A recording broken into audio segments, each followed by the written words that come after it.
ज्यादातर लोग सोचते हैं कि वेल्थ मेहनत से बनती है, लेकिन दुनिया के सबसे पावरफुल लोग ज्यादा मेहनत नहीं करते क्योंकि वो बेटर डिसीजन लेते हैं। और कई बार लाइफ में आप ज्यादा मेहनत करते हुए की मेहनत, एंडलेस हॉस्टल या जो आपकी डायरेक्शन लेस एफर्ट, ये सब होता है, लेकिन फिर भी कई बार एक गलत डिसीजन सब खत्म कर सकता है, सब लॉस कर सकता है। लेकिन वहीं एक सही डिसीजन पूरा डायरेक्शन चेंज कर सकता है और पूरी जिंदगी बदल सकता है, सिर्फ एक डिसीजन। तो decision is the most important for business या आपकी लाइफ में डिसीजन बहुत मैटर करता है। और एक सही डिसीजन, आपकी एक सही डायरेक्शन आपकी पूरी लाइफ बदल सकती है। एक गलत डिसीजन, एक गलत डायरेक्शन आपकी पूरी लाइफ लॉस कर सकती है, मनी से भी और वैसे भी। Wealth is a decision game. Wealth is a decision game.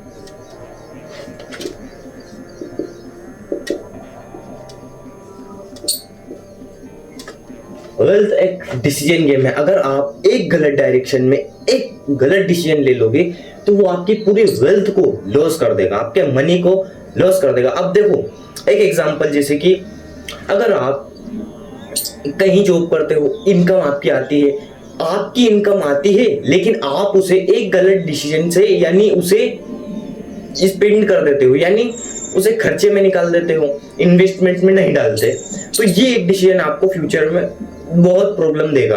अब चाहे आप कितनी ही मेहनत करें, क्योंकि आपका डायरेक्शन लेस एफर्ट जो डल रहा है, जो आपका पैसा वेस्ट हो रहा है, स्पेंडिंग में जा रहा है, अगर वो इन्वेस्टमेंट में जाते, एक डिसीजन अगर आप उसे स्पेंड ना करके इन्वेस्टिंग में लगा देते, एक डिसीजन को, वो आपकी पूरी लाइफ बदल देता, फ्यूचर पावर देता, फ्यूचर में कैश फ्लो देता, कैपिटल को मल्टीप्लाई करता और आप आज कैश फ्लो ऑटोमेटिक जनरेट कर रहे होते।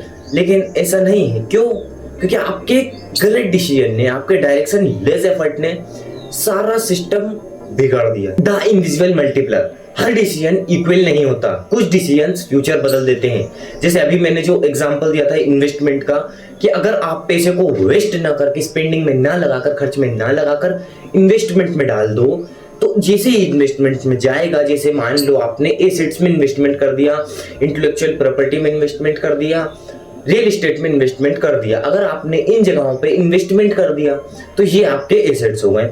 अब ये एसेट्स हो गए आपके, तो ये आपको लॉन्ग टर्म में फ्यूचर पावर देंगे, कैश फ्लो देंगे, कंपाउंड होगा मनी, मल्टीप्लाई होगा मनी, तो ये आपका फ्यूचर बदल देंगे। हर डिसीजन इक्वल नहीं होता, लेकिन कुछ डिसीजन तो ऐसे हैं जो फ्यूचर बदल ही देते हैं। यानी गुड डिसीजन कंपाउंड, जैसे गुड डिसीजन कंपाउंड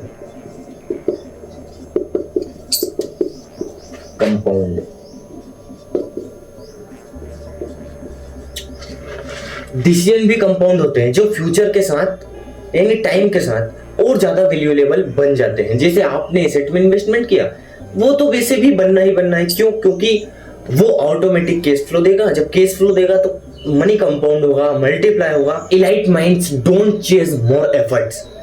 जैसे अब एक डिसीजन कैसे बदल सकता है? जैसे right business, right skills, right network, right timing, ये जो सारा फंडामेंटल, जैसे राइट।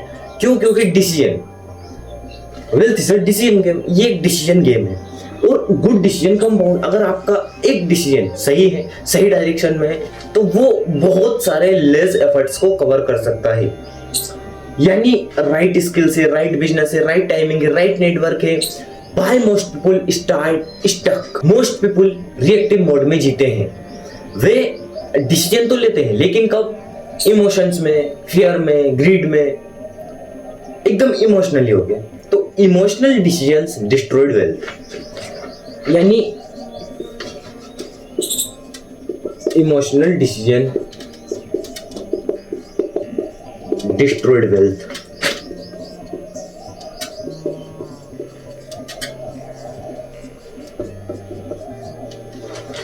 अगर आप इमोशंस में आकर डिसीजन लेते हो तो वो आपको फ्यूचर प्रॉब्लम देगा, क्योंकि इमोशंस ये कौन सा मोड है? Reactive mode.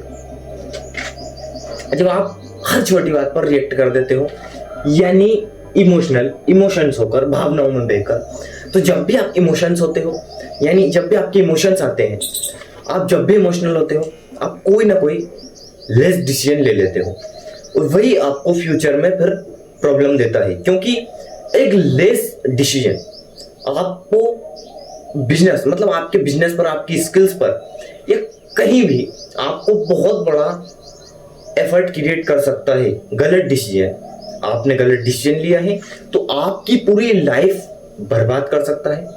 क्योंकि इमोशनल डिसीजन डिस्ट्रॉयड वेल्थ, मतलब इमोशन से तो कभी वेल्थ बनने नहीं वाली, और इमोशंस में अगर डिसीजन लोगे तो जितना पैसा है वो भी डिस्ट्रॉयड हो जाएगा।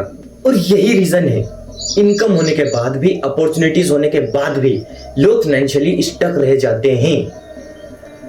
इनकम है, अपॉर्चुनिटीज है, तब भी फाइनेंशियली स्टक रह जाते हैं। क्यों? क्योंकि इमोशनल डिसीजन लेते हैं। तो जब इमोशनल डिसीजन लेंगे तो हर एक अपॉर्चुनिटीज भी खोएंगे, और इनकम होएगी तो भी सिर्फ, क्योंकि देखो लोग सोचते हैं इनकम बढ़ गई तो मतलब वेल्थ बन जाएगी, लेकिन इनकम बढ़ने से वेल्थ नहीं बनती। इनकम बढ़ेगी तो आपके खर्चे भी बढ़ेंगे, स्पेंडिंग भी बढ़ेगी। तो इसका डिटेल्स में वीडियो चाहिए तो वो डिस्क्रिप्शन में लिंक दे दूंगा या एंड स्क्रीन पर लगा दूंगा, आप वहां से देख सकते हो, चैनल पे जाकर वॉच कर सकते हो। Bad decisions compound to the waiting mindset. Light thinkers life को गैम्बलिंग की तरह नहीं, प्रोबेबिलिटी की गेम की तरह देखते हैं। वे पूछते हैं डाउनसाइड कितना है, अपसाइड कितना है। यही रीजन है कि इनकम होने के बाद भी, अपॉर्चुनिटीज होने के बाद भी लोग फाइनेंशियली स्टक रह जाते हैं। यानी बेड डिसीजंस कंपाउंड टू, अगर डिसीजन गलत हुआ तो डिस्ट्रॉयड होगी वेल्थ, और वो होता है इमोशनली। अगर इमोशनली डिसीजन लोगे तो डिस्ट्रॉयड तो होनी ही है वेल्थ। लॉन्ग टर्म इम्पैक्ट क्या पड़ेगा, या ये केस फ्लो देगा या नहीं, यानी small risk big opportunity, small risk big opportunity, big upside. यानी जैसे वो हर डिसीजन में पूछते हैं और वो हर डिसीजन में सिर्फ इमोशन नहीं ढूंढते, वो एसिमेट्रिक एडवांटेज ढूंढते हैं। और फाइनेंशियल के लिए, यानी फाइनेंशियल फ्रीडम, आपके फाइनेंशियल फ्रीडम के लिए एसिमेट्रिक एडवांटेज बहुत पावरफुल चीज है।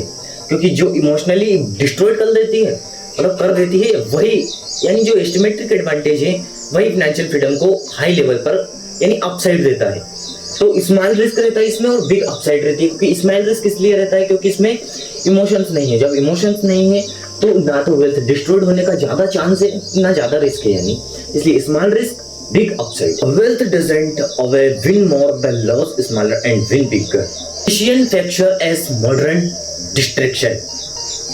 मॉडर्न वर्ल्ड आपका अटेंशन कंज्यूम करता है, क्योंकि डिस्ट्रैक्टेड माइंड्स फोकस्ड नहीं होता, वो लॉन्ग टर्म नहीं सोचता, सही डिसीजन नहीं लेता, वीक डिसीजन लेता है।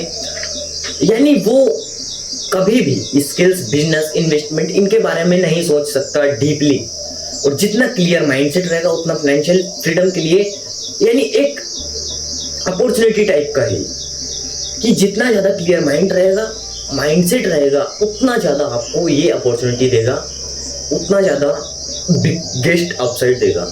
लेकिन नहीं, डिस्ट्रैक्टेड माइंडसेट में ये चीजें नहीं पनपती। लाइट पीपल अक्सर फोकस प्रोटेक्ट करते हैं, रूटीन सिंप्लीफाई करते हैं, अनसेंसरी नॉइज अवॉइड करते हैं। Clear thinking is a financial advantage. जितना क्लियर थिंकिंग होगा उतना फाइनेंशियल फ्रीडम के लिए एडवांटेज है। ये एक अपॉर्चुनिटी है, मैंने अभी बोला था। तो यानी distraction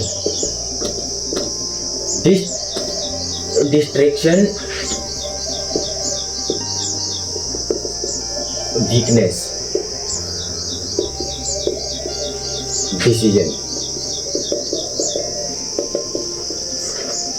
distraction weakness decision. Distraction अगर है, यानी डिस्ट्रैक्टेड माइंड है, तो वो वीकनेस डिसीजन लेगा, और जितना ज्यादा वीक डिसीजन होगा उतना ज्यादा मनी लॉस होगा। तो ये इमोशनल से भी ज्यादा, यानी इमोशन से भी ज्यादा बेकार चीज है, क्योंकि इमोशंस भी लॉस है, लेकिन ये डिस्ट्रैक्टेड वीकनेस ये भी लॉस है। तो दोनों ही यानी सेम समझो, क्योंकि इमोशनल या डिस्ट्रैक्शन ये सब बेकार की चीजें हैं, और ये आपके फाइनेंशियल फ्रीडम को लॉस करती हैं, यानी डाउन साइड देती हैं। The power of long term thinking.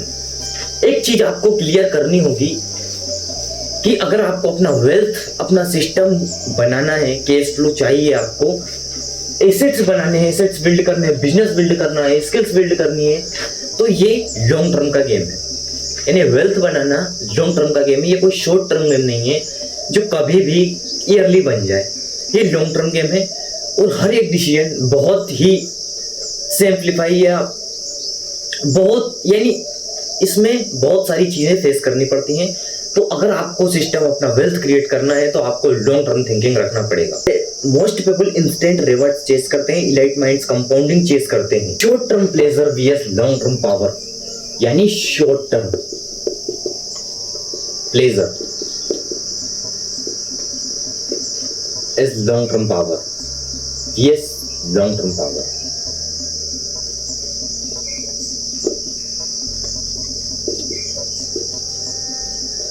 क्योंकि शॉर्ट टर्म आपको प्लेजर देता है, बाकी लॉन्ग टर्म तो आपको पावर देता है। जो देता है लॉन्ग टर्म, यानी आप जितना ज्यादा लॉन्ग टर्म जाओगे उतना ज्यादा मनी कंपाउंड होगा, जितना ज्यादा कंपाउंड होगा मनी उतना ज्यादा मल्टीप्लाई होगा, और जितना ज्यादा मल्टीप्लाई होगा उतना ज्यादा कैश फ्लो देगा। वे समझते हैं smart decisions repeated over years massive wealth create कर सकते हैं।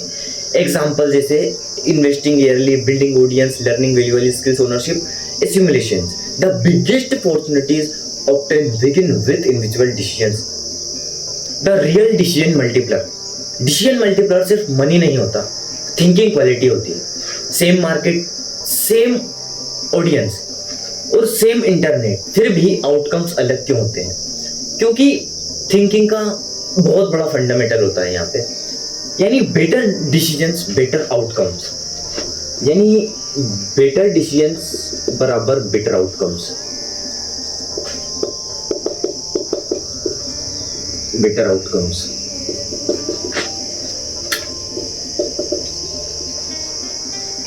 जितना ज्यादा आपका डिसीजन बेटर रहेगा उतना ज्यादा बेटर आउटकम्स रहेगा। और यही डिफरेंस है बिजी पीपल और स्ट्रेटेजिक पीपल में। Average minds ask how much can I earn, light minds ask what decision change the game. याद रखो, वेल्थ सिर्फ एफर्ट का रिवॉर्ड नहीं होती, कई बार वेल्थ क्लियरिटी का रिवॉर्ड होती है, पेशेंस का रिवॉर्ड होती है, डिसीजन क्वालिटी का रिवॉर्ड होती है। और जिस दिन आपने अपने इमोशंस रिएक्शन की जगह स्ट्रेटेजी थिंकिंग को ऑप्टिमाइज करना शुरू कर दिया, उसी दिन डिसीजन मल्टीप्लायर बनना शुरू हो जाएंगे। अगर आप इनसे डिसीजन क्वालिटीज या deep insights, financial freedom, financial intelligence, financial literacy या डीप साइकोलॉजी, मनी साइकोलॉजी, सबको डीपली समझना चाहते हो तो इस चैनल राज अर्थ चक्रवर्ती सम्राट से जुड़े रहना। बाकी ये हमारी सीरीज का पार्ट 5 है। इसके बाद नेक्स्ट मंडे फाइनल क्लोज आएगा, यानी पूरा शिफ्ट आएगा जो पांचों पार्ट को कंबाइन करेगा। बाकी कोई भी डाउट, कोई भी क्वेश्चन रहेगा तो कमेंट बॉक्स में कमेंट कर देना। बाकी हर प्लेटफॉर्म से जुड़े रहना, इस कम्युनिटी को ज्वाइन करो, Instagram, Telegram, Twitter, WhatsApp, LinkedIn, threads, जहां तक हो सके सबका लिंक बायो में है।